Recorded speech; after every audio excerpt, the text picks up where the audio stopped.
On this week's edition of Here's This, powered by TravelPulse.com, we're talking about United Airlines. Now, they're making the deepest cuts yet announced by a U.S. airline, reducing its May and June schedule by about 90% of what was originally planned at the start of the year. Now, while the airline is not allowed to lay off staff for the next 6 months due to their federal financial assistance package, which, by the way, will be giving United $5 billion, they're already saying that they're going to be cutting staff beginning on October 1 in a letter that their CEO and president sent out, where they said that the challenging economic outlook means that we have some tough decisions ahead of us as we plan for our airline and the overall workforce to be smaller than it is today. Now, they also said that travel demand is essentially zero and shows no sign of improving in the near term. Less than 200,000 people flew on United the first 2 weeks of April, and that compared to last April, 6 million people during that time.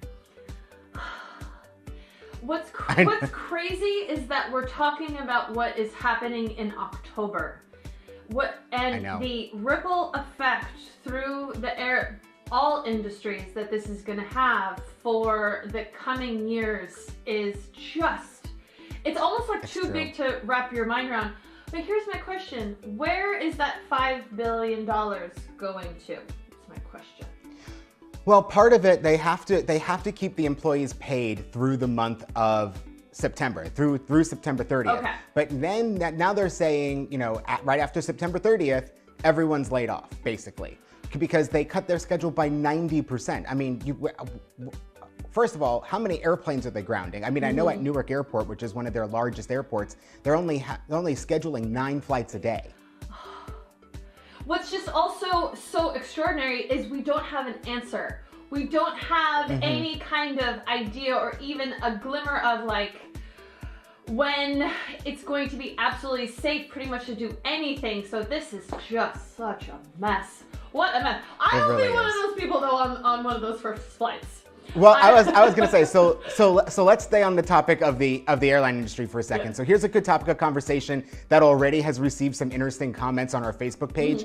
Right now, here's the question of the day. Yeah. Will the middle seat on the airplane remain empty after the coronavirus? Because right now some airlines are leaving it empty for social distancing, even if the planes if they're even full enough to, need to keep them empty. But do you think that's going to continue, and what will flying look like after this is over? That is a great question. What is traveling going to look like after this is over? What is any of this going to look like when this is all over? I mean, I don't know. Like I ever was in a middle seat. I'm too big. I'm too tall. Yeah, I mean, yeah, it's true. You are too big to be in a middle seat. Too tall. Oh, so that's going to be a fun segment to do when we actually are allowed to get on an airplane again. Put Nikki Noya in a middle seat and just leave a camera on her the whole time. But you know what? At this point, I would be so happy to be on any middle seat anywhere. I'm so ready to just start getting back on the road and traveling and visiting places. So you can put me in the middle seat. On our Facebook page, Kelly said they need to just block the seats next to anyone but you need to have the seats next to you blocked to anyone but family. There might be cases of families needing to sit together. Yeah. Then there's also Patty Kearns Tucker said corporate greed will most likely prevail, the almighty dollar. So in other words, those seats are not going to be empty. And there's so many more comments you can read on our Facebook page. Facebook.com/TheJetSetTV. Here's more powered by TravelPulse.com. We're trying to stick to the good news. We want to, in the beginning of the show, we're going to get out of the way all of the, I don't want to say bad news, but all of the Debbie Downer news out there. But on Here's More, I want to start with this 100-year-old Spaniard that has been taken to his balcony to dance and cheer and applaud healthcare workers fighting against COVID-19.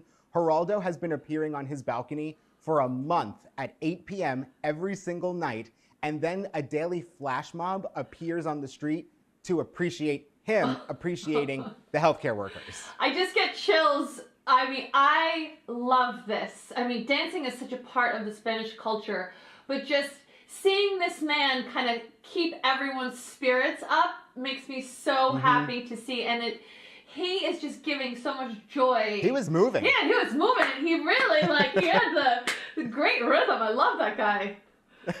Yeah, he's got, for 100 years old, he's got a lot more rhythm than me. So on that point, moving on. Now, for those of us who cannot wait to get away, check this out. TikTok user Jurgen Grotworst, has been missing taking off on an airplane because he wants to go anywhere except for the quarantine that he's in. And he has now recreated this first class scene with his passport on his tray table, and he's sitting on the floor of his laundry room with his laptop in the dryer. I mean, Nikki, have you become this desperate to travel yet? Also, that is me. That is me. I am in the laundry room, just picturing being on an airplane again. Because before this, I mean, we were on an airplane just about every week. But also that, like, Enya music is so funny. And, like, I really have to give him props. It's very creative, and it's exactly how I feel. I get you. See, now when you would recreate that, when we have you do that for the show next week, you at least have the actual airline glasses because you steal them. Okay, so this week on The Go, we're going to talk about the people who helped us go when we were allowed to go. Yes.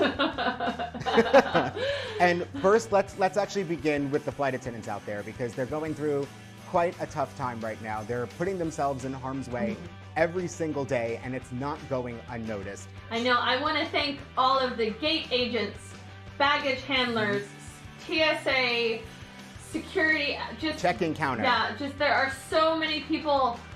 My postman, all of our postal workers, our UPS guys out there, just everyone who is helping, keeping America and the world going right now. Yeah. You just have all of our appreciation, so we want to thank you guys so much. And a special shout out too to everyone that works at or in the hotel and hospitality industry. A lot of them closed right now. Folks are not staying in hotels. Most of them are laid off. And, you know, it's definitely one of those industries that we need to bounce back when we're able to get out of our individual isolation and quarantines. Yeah, so we want to give a big thank you to everyone who's like behind the scenes. Of course, all of our doctors and nurses and healthcare technicians and everyone in between. Our pharmacists, thank you to our pharmacists. Just thank you to everyone who's doing their part to get us through this. And on that note, travel back to the jet set next week. Bye, everybody.